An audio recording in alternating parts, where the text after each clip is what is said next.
Amerikai csávó. 80. A valicsék azok úgy betumiszták, Tammegger, Valicsék, pár nagy név úgy van hátul, de olyan 46 km-es táv volt.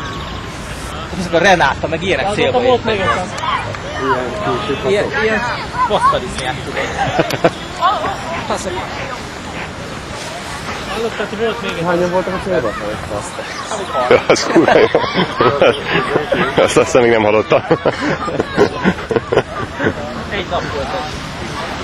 Nem, volt még egy. Na, Meg lesz állni. Mondom, hogy volt még úgy csinált, mint én. 69 km-es feladat volt. 30-an voltak a célban. A vértes elstartott és leszapódott. És visszament, mert lehetett még egyszer startolni.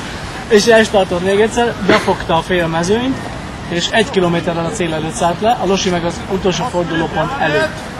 De még nem volt eredmény, hanyadikak lettek. Ki nyerte a napot?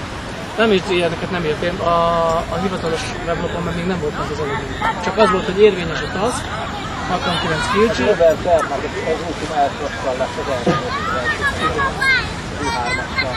De ez az a német gyerek. Igen. Mit tudok egy képlet, hogy az úton 3, ez a 3. Szerintem most, hogyha visszamegyünk, már fenn lesz az eredmény. Hát most sem valószínű.